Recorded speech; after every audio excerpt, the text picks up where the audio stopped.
prey of these guys, all the rodent snakes, different small birds will go after the seed and so forth. They're easier to see that way. The highways around each of the highways in the wintertime, it's usually warmer because of the sun reflecting off of the highways. It heats the ground on each side, attracts rodents. It's a perfect situation for a hawk to be looking for one of these.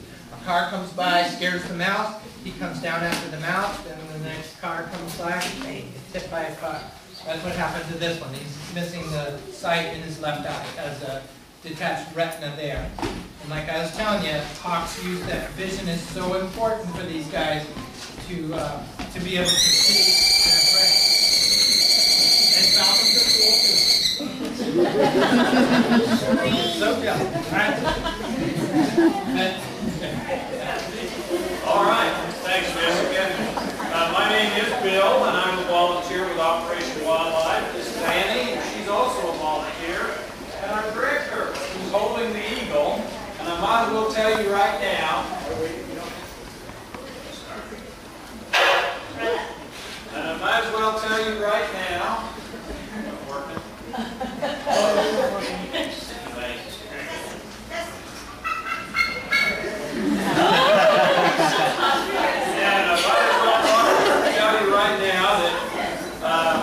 Miss Moose back here has been a little impatient. She's been jumping off of that perch. Okay. Actually, she was pretty good this morning for the presentation, but about 45 minutes ago, she decided that she's going to jump off of that perch about every 5 minutes, and so Diane's kind of holding her to calm her down so she won't jump off quite so much. That's called baiting. Anyway, I got to tell you a little about Operation WildLife before we get going with our friend here. Operation WildLife is the largest wildlife rehabilitator in the state of Kansas. What does that mean? Well, we run basically a wildlife veterinary clinic out in the country. For you kids, it's basically a hospital for wild animals. We take in animals that are injured, sick, or orphans, babies that have lost their parents, and our goal is to get them well and release them back to the wild. And we're successful at that almost 70% of the time. National average is about 50%. Somebody got the speakers working. So we feel pretty good about our success rate. Now, we don't just take in birds of prey. We take in almost all wild animals as long as they're injured, sick, or orphaned. We are not critter control. If you have squirrels in your attic, do not call us. You're on your own with that. But if it's injured, sick, or orphaned, and there's only 6 kinds of wild animals we don't take. And some of the ones people are sometimes surprised about. We get coyotes, we get foxes, we get beaver, we get bobcats, eagles, just all kinds of critters that we rehabilitate and release.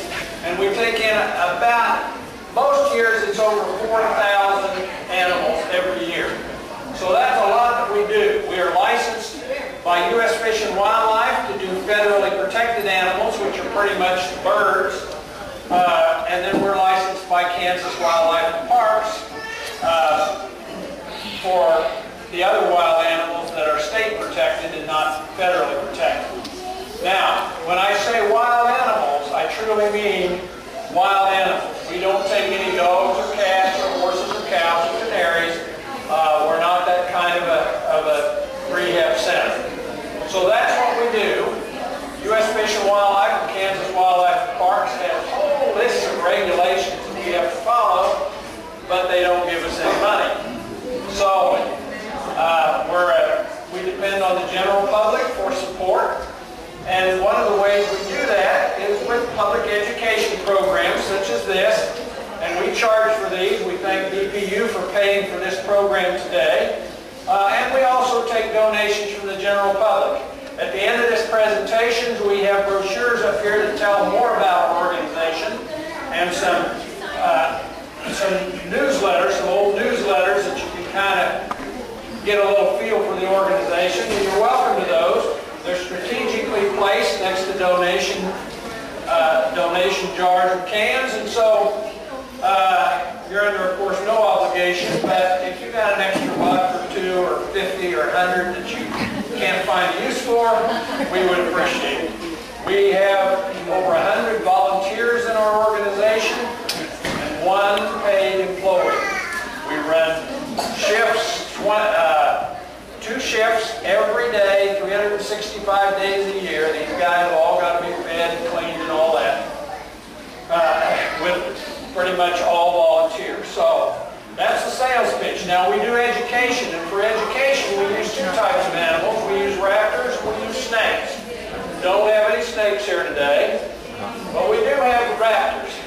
We've got 2 here, and we've got 16 more across the Davis Hall, across the lake. And if you haven't been over there, you want to be sure and go over there and see the different ones that we have over there. Raptors are birds of prey with 3 things in common. All raptors have a hooked beak or bill. So if you look back there, you see Miss Moose has a hooked beak or bill, so she could be a raptor. Diane doesn't, so she's not a raptor. Also, raptors are meat eaters. Don't give them any bird seed or fruit or grass. They won't eat that stuff. They're only going to eat other animals or insects. So, I don't think Diane eats any insects either. No. But, and the third thing is they use their talons, you kids might call them their claws, to catch what they're going to eat. So that's 3 main characteristics of raptors.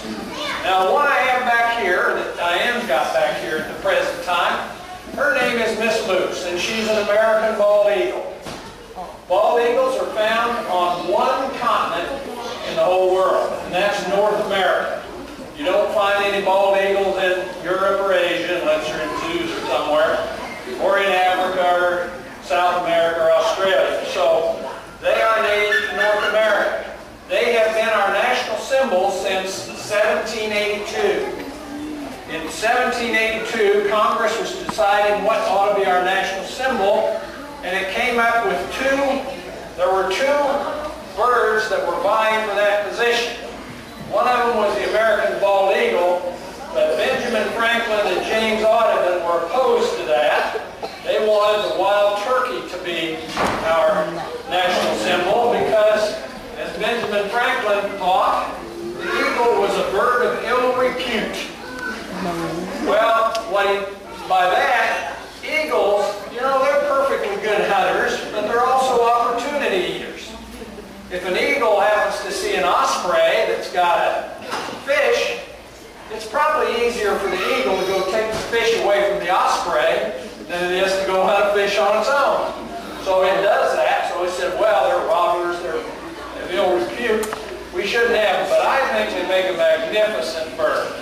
And I'm glad that they're our national symbol rather than the wild turkey. Because look at that regal head and whatnot. Anyway, that's how it got to be our national symbol. Now, eagles became endangered in the lower 48 states. They never were endangered in Alaska, but they were endangered in the lower 48 states for a variety of reasons. One of them was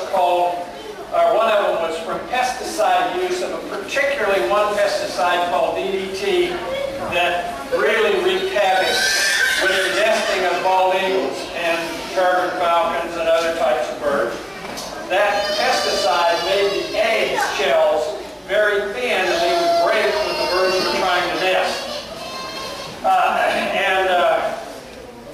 They used to be hunted a lot and shot for their feathers, and just because farmers and people want to keep away from their stock. So they became endangered. It's estimated that when the Pilgrims landed, there were probably 50,000 nesting pairs of bald eagles in the lower 48 states. In the late 1950s, there was a survey taken by U.S. Fish and Wildlife, and they were only able to document 160 bald eagle nests in the lower 48 states. Contrast that with 50,000. They were severely endangered and put on the endangered species list. They have begun to make a comeback, and They were taken off the endangered species list in 2008, so they're no longer on the endangered species list. However, they're still protected by the Bald Golden Eagle Protection Act and by the Migratory Bird Treaty Act. So it is still illegal to shoot them or whatever, and I'll tell you more about that in a few minutes. Now let me talk about this bird in particular. Her name is Miss Moose, and she was named by our director because when she was being trained, boy, when she's out there on the end of your glove, she's heavy as a moose. So that's how she got her name. She was being observed at the top of a tall tree and suddenly fell. And on the way down, she hit branches and she broke her left wing and shoulder in 8 places. That subsequently healed, but she can only extend her wing about 85% of the way. So when she tries to fly, she can only fly in circles to the left. Well, you can't do much on your own if all you do is go around in circles. It turned out she had eaten some poison bait that a rancher had put out to try to keep coyotes and other predators away from his livestock. She had eaten some of that, found an opportunity for an easy meal, and she'd suffered a seizure when she was sitting at the top of that tree. And that's why she fell. Well, U.S. Fish and Wildlife, we'd had a request in for a bald eagle, and U.S. Fish and Wildlife had this bald eagle that couldn't be released to the wild, and said, well, how would you like that for your public education program? Guess what Diane said? Yes. Yes, I want it. Send it now. So anyway, that's how Miss Moose has come into our program. She's been with us since 1994. Oh. Flash off, please. And so this year she will have been in the program for 18 years. She was an adult when we got her, so she was at least 5 years old. We don't know for sure how old she was because she was a full adult, but that means if she was 5 and this is her 18th year, she will be at least 23 years old this year. In the wild, these guys live anywhere from 24 to 30 years. In captivity, they can live 50 years. As I say, we don't know how old she is, but she's not a youngster. She's been with us for quite a while. Now, for those of you that weren't here for the great other presentation this morning, there are 4 things, or you can say 3 things, depending on how you want to count, that change visually on an eagle from the time they're a juvenile till they're an adult. Raise your hand if you can tell me what one of those things is. The beak. The beak starts out as a brown beak, and it changes to yellow. And I'm not going to ask you again because you were here for the morning presentation. The white head turns white. The white head is another one. And when I said 3 or 4, the tail also. They don't change immediately from brown to white. They undergo every year. They molt or shed their feathers and grow new ones. And they get a little more white in them each year. Until by the time they're 5, they've got a white head and a white tail. And there's one other thing. Their eyes. Their eyes change from brown to yellow.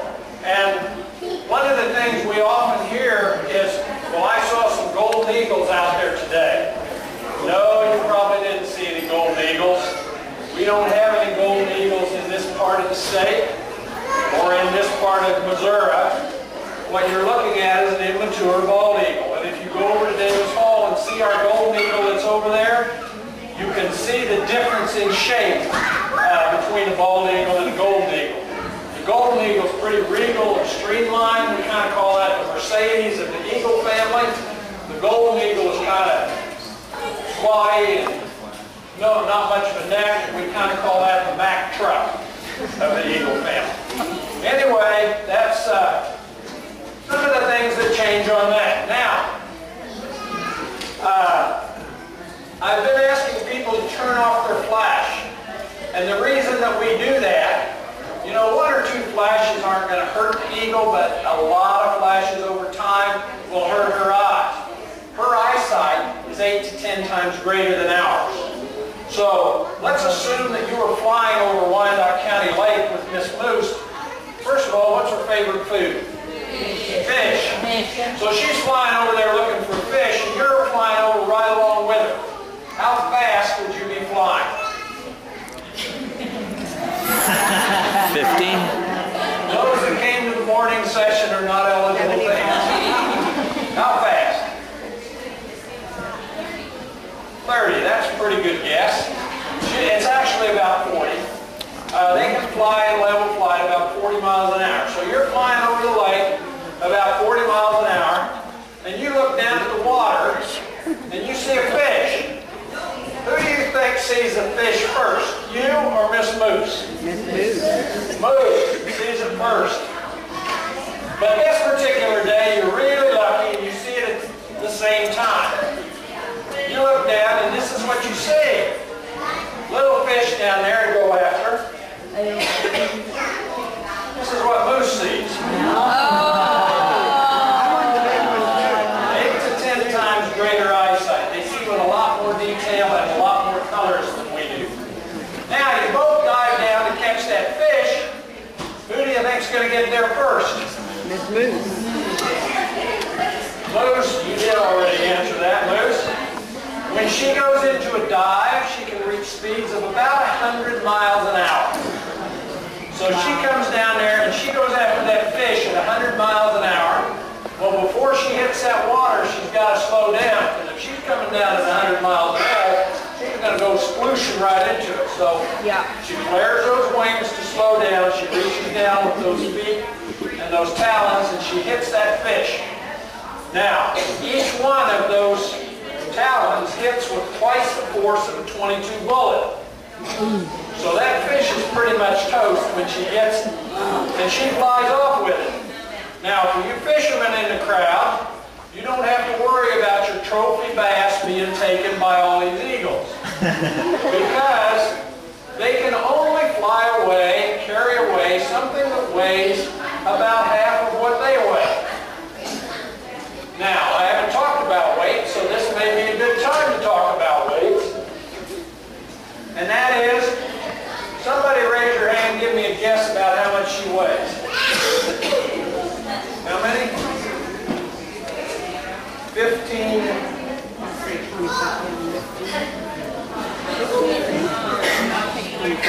30 pounds. 70 pounds. Boy, I must be stronger than I thought. Actually, and who do you think's bigger, boys or girls? Boys. Girls. Boys? Well, guess what, guys? It is a rotten deal, but the girls are always bigger and stronger than the boys. But they're also meaner. Actually, that's not true. I just make it up to make me feel better. Anyway, the males weigh 8 to 10 pounds, and the females will weigh somewhere, big ones 12 to 14, maybe 15 pounds. Miss Moose never misses a meal. Well, she didn't eat yesterday, but she's had food available yesterday.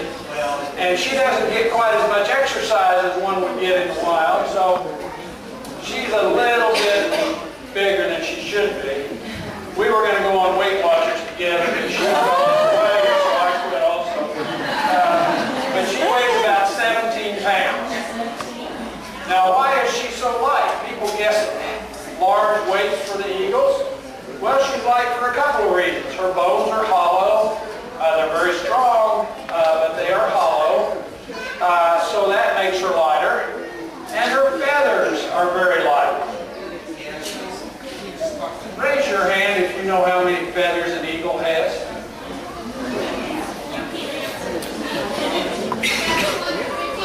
About 250. Boy, that'd be a cold eagle on a winter night. Hey, somebody's read the signs upstairs. Bald eagles on average, you have about 7,182 feathers. All the way from the little ones to the big ones, and all of them together weigh about 20 ounces, the same as this can of pie filling.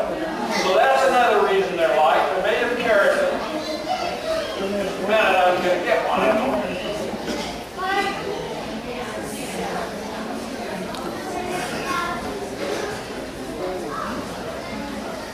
This is actually one of her feathers. They do molt or shed their feathers periodically. We collect them from U.S. Fish and Wildlife. All the volunteers know that you better not ever take one of these feathers home. It is against the law to take one of these feathers to have one in your possession unless you have a permit from U.S. Fish and Wildlife for that feather. And the only folks that can get permits are people like us that do public education or Native Americans that use them in their cultural and religious ceremonies. By the way, the fine for possession of an eagle feather without a permit is $10,000. So you probably don't want to have a bunch of them laying around. And that's only if you use it, if you just use it for personal. If you actually try to use it for commercial ventures, the fine can be up to $250,000 and 2 years in jail. So, she has 8 of these on each wing. Those are primary flight feathers. And she has 13 of these, which are deck feathers or tail feathers. These are interesting feathers because you'll notice the curve. The feathers on this side curve a little bit this way. The feathers on the other side of the tail curve a little bit the other way. And the one right in the middle is straight. So it's the only one that's straight. Now, I talked about the weight of them. And people often ask me, why don't you carry her around on the end of your glove? And that's a great question, particularly when we go to high schools and all those macho football players think that I ought to be able to carry this bird around the end of my glove all the time. So we're going to do a little test here. I need a couple of pretty strong volunteers. You did it this morning. You did it this morning. Over here.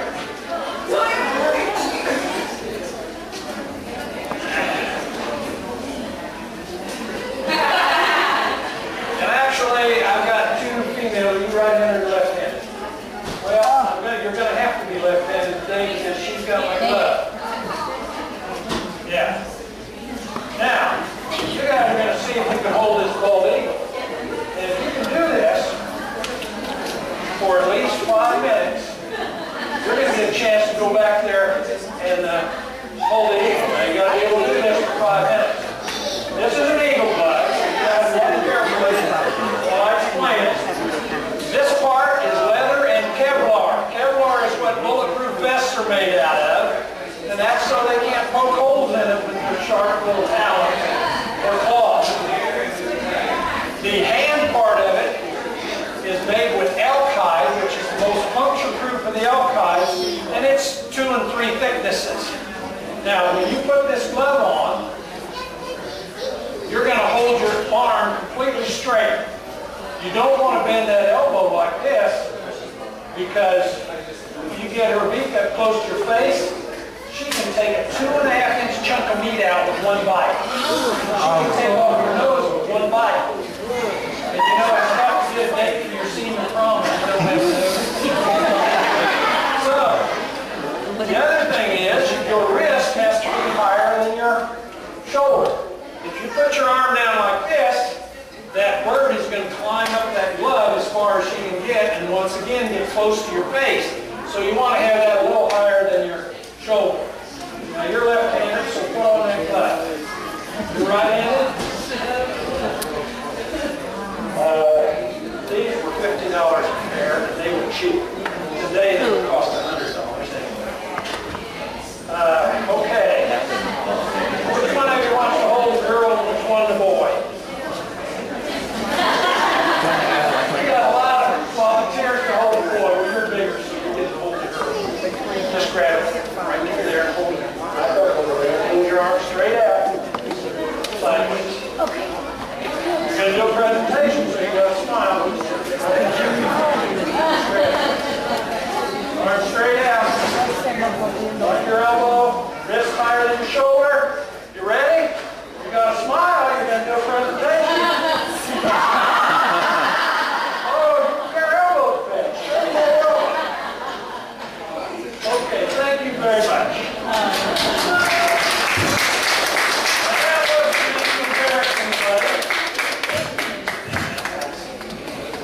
But, you know, if you don't think it's heavy to hold some weight, that was a 15-pound and a 10-pound weight. If you don't think it's heavy to hold them out there at the end of your arm. When we do this at high schools, we ask them to send up the big, tough football player that bench presses millions of pounds and all that. And the longest that anybody's been able to hold that 15-pound weight with a straight elbow and above their shoulder is 45 seconds. So it's no embarrassment that they couldn't hold it any longer than that. All right.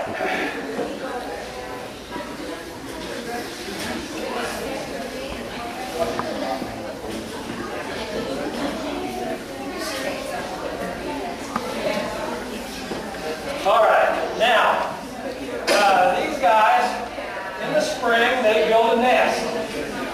And the eagle nest is the largest nest of any bird in the world. The average eagle nest in Alaska, where they measure them a lot, is about 7 feet in diameter, 10 feet deep, and weighs about a ton. When you see a big eagle nest that are all those branches, it's not a bowl. It looks like a bowl, but it's not. It's flat on top, usually a little depression in the middle where she would lay her eggs. She'll lay 2 or 3 eggs in there. And after about 35 days or so, the eggs hatch. And the little babies, or the little leaflets are born. They grow very, very, very quickly. Within about 30 days, they're 80% of the same size as the adults. So think about that. If your baby's born and you're 6 feet tall, and in 30 days your baby is 5.5 feet tall, that's pretty quick growth. Now they can't fly it then, but they do have huge nests. And I said they laid 2 or 3 eggs. How big? Show me with your hands how big you think an egg would be. Okay, I've got, oh man, look at this one back here. You think that'd hurt? That's big. Yeah, that big 7 headache number. I don't know the evidence for that. Anyway, this is a replica of a bald eagle egg. They're white. They're about the size of a goose egg or a chicken egg on steroids. And that's what size they are. If you go over to Davis Hall and look at the golden eagle, this is a replica of a golden eagle egg. A little bit larger and a little, of course, different color. So that's what the eggs look like. Now, these guys, I mentioned that their talons here are twice the force of a .22 bullet. They have just straight gripping pressure of about 180 pounds per square inch. This is a replica of a male bald eagle foot. At the end of the program, if you want to come up and take a closer look, you can. We're going to show you how big this is compared to his hand. So hold your hand up. Straight up. We're going to put this right here at the end of the hand. See how his hand compares to that eagle. Or if you start from this end, it comes clear down here. Now this is a male bald eagle foot replica. Moose is bigger than this. And these are razor sharp, they're pointed, and they're just like needles. Their talons continue to grow throughout their lifetime. In the wild, they'll sit on tree branches and they'll move their feet back and forth. And that sharpens these things to real needle-like points. In our facility, they don't sit on tree branches. They have perches that do not allow them to do their own filing down of their talons as they grow. So we have to trim them. Their beaks also grow throughout their lifetime. And those have to be trimmed too. It's a process called coping. And I don't know if that came because we have to cope with the job of doing it or what. We don't worry too much about the talons being real razor sharp, pointed like needles because we don't feed live food. So they don't have to kill their food with their talons. So we just pretty much clip those straight across because all they got to do is hold their food. But they do have to tear up their food. So you have to shape their beak so that it looks like this. And she was just cooked about weeks ago, or her beak would be quite a bit longer than that. It was when we cooked her. It takes 3 people to do that. She doesn't like it. And so she is very strong. You get those feet, you hold them, you get somebody else, hold her wings in while the 3rd person actually does the trimming and shaping of the beak. So that's one of the fun things that we get to do. One of the other things that I wanted to show you guys is a replica of a skull of a bald eagle. You know, I talked about their eyesight. All of this is eye cavity. All of that's eye cavity. So most of their head is taken up by eyes. That's why they see so well. And for a test to see if you are paying attention, is this a skull of an adult or a juvenile? Juvenile. No, adult. Adult. Why is it an adult? Yellow beak. There you go. And you can take a look at that. I do have one other thing. You know, when she's all folded up like that, it does not look like her wingspan is all that big. But it is. Come here, young man. Take that in your right hand. You want to do this? Over here. Turn around towards the audience. Okay, and we'll clear down here. Take that in the other hand. Okay, turn around, look. Stretch it out and raise it as high as you can. Way over your head. This is Miss Moose's wingspan when she was under anesthesia and on the surgery room table. Her wingspan is 7 1/2 feet. Females are 6 1/2 to 7 1/2 feet. Males are 6 to 7 feet. It can vary a little bit from that, but that's a general rule.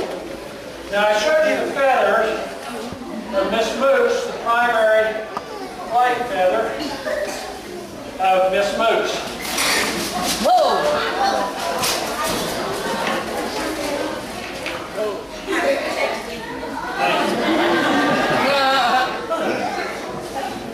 I'm now going to show you the primary flight feather of the smallest daytime raptor in North America. Oh, wow. Oh my God. This is the flight feather of an American kestrel, smallest falcon in North America. And so you see the feather of the largest and of the smallest. Actually, if you're going to go by heaviest, the golden eagle is a little heavier, but it is a general proposition. But anyway, big and little. Now another way to demonstrate that, instead of using feathers, we can actually use the real thing.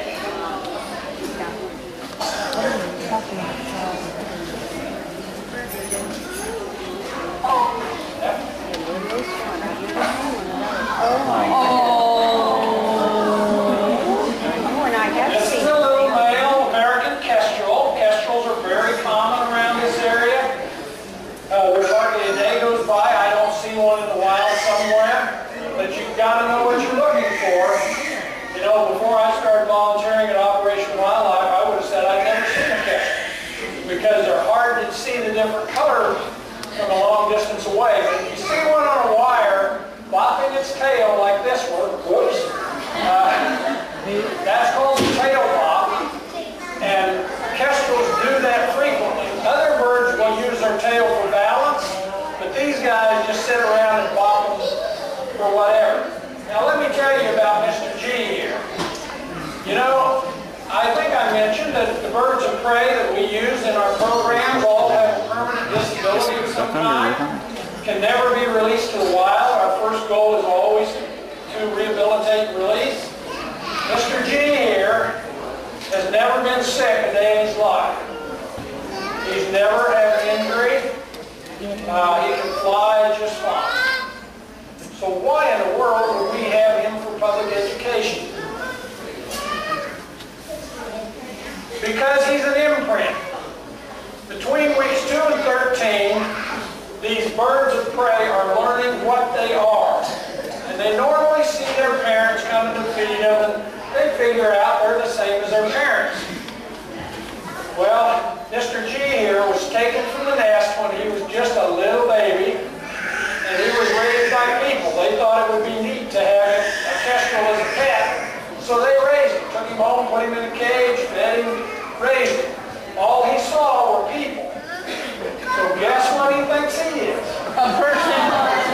He thinks he's a person. Oh. As a result, he's not afraid of people. He doesn't think of kestrels as anything related to him. So when we got him, you know what happens is people that get these as pets think they're neat. They turn around and tell their friends and tell their friends, and pretty soon somebody from U.S. Fish and Wildlife or Kansas Wildlife Parks hears about it. They go out and confiscate it. They find the people for keeping it as a pet and they take it away. But then you can't release it because he's not afraid of people. He might land on you. And that wouldn't be good for him or you. So that's why we're using him for public education. Now we know he's an imprint because we also got this neat little female kestrel. And his name is Mr. G, and we originally named her Mrs. G. And we put them together. He was having no part of that. I didn't know why they put that strange thing in with me, but I ended up putting up with it. So he attacked and attacked, so we had to move her out, and we had to rename her. So she's not Mrs. G anymore, she's Ms. G. And she has her own flight film. So, imprinting is very, very bad. You know, this bird will live a long life. It'll be with us until it dies. But he'd be a lot happier if he could fly around out in the outside. And I'm real careful when I hold him and fasten him down. Because he can fly so well, he'd be up there in the rafters. And I'd have to depend on one of you to go get him. I anyway, kestrels are unusual raptors in that it is easy to tell the males from the females by their color. You know, with eagles, the only way you can tell the males from the females is by, well, there's actually three ways. You can tell them by size, which is the way we do it. You can cut them open, which we're not about to do. Or if one of them happens to lay an egg, you know that it's a female. Our golden eagle over there has laid eggs, so we know she's a female. But these guys, the females are a different color than the males. If this were a female sitting there, she would not have that gray down her wings that he's got. That would be a kind of a little more brilliant orange than the chest, and it would have all these black bars across it, and her chest would be covered with little black stripes. And she wouldn't have near as much of the blue or gray on her head. So we know that's a male kestrel by color, which is, as I say, really unusual for us to be able to tell the difference. And this works about half the time, and about half the time it doesn't. All right. So, I'm going to pause here long enough to take a few questions. Let me look at the time. Yep. Let me get a few questions from anything that you really need answered that I haven't answered yet. Can you see my lips moving? Does any sound coming out? Yes. What's the difference between a golden eagle and a bald eagle? They are two completely different species. It's like, what's the difference between dog and cat? The bald eagle is a fish eagle, loves to eat fish. Primary food, you'll find their nests around water because they eat fish and waterfowl pretty much as their first two choices. She isn't fasting. One of her guests. Oh, is it? Okay, I didn't see it. All right. Golden eagle, this is kind of a white meat eater. Birds and fish. Golden eagle is a red meat eater, mainly mammals. Golden eagle is what's called a booted eagle. It has feathers clear down to its toes, or clear down to its talons, and she's got bare feet that don't have feathers on them down there. And the golden eagle is also found in Europe and Asia, whereas the bald eagle is only found in the U.S.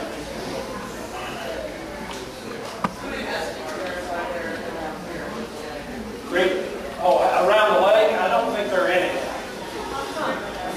Yeah, the Kansas River has the most nesting pairs in Kansas.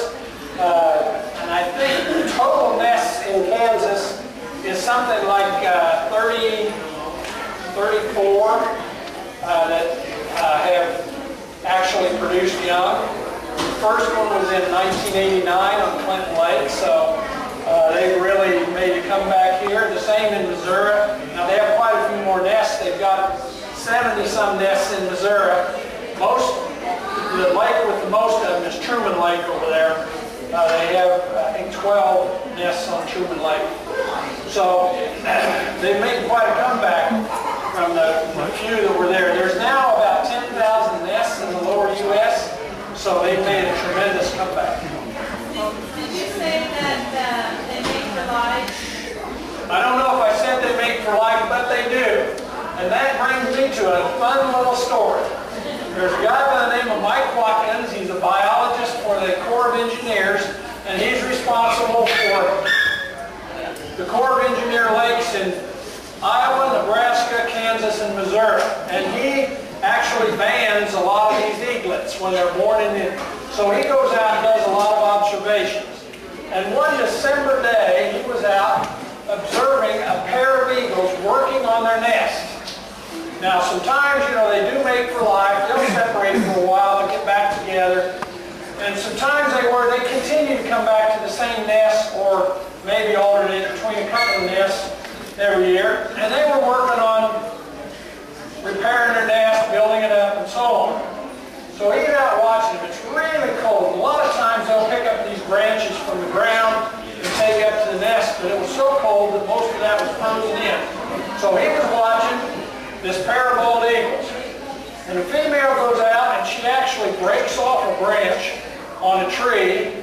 Sometimes they do a live tree, sometimes a dead tree, and they break off a branch. She took it back to the nest and she put it in the nest. She found a place, arranged it, put it in. The male, he goes out and he gets a branch and he brings it back and he looks around, he puts it in. She does the same thing again. Goes, gets a branch, she brings it back. She lays hers on top of the nest. She goes and gets the one he put in. She takes it out. She puts it somewhere else. And then she puts hers in. And he claims he watched this for 4 hours, and not once did she leave that branch where the male put it. I don't know what that says, but you might be able to relate to that.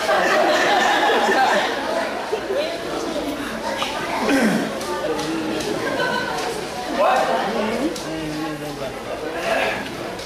Why is it illegal to keep this? Because it is a wild animal. These guys just do not make it. Wild animals generally don't make good pets. You know, they're dangerous. They get loose. They can cause all kinds of problems. They bite. If you want a pet, get a dog or a cat or something like that.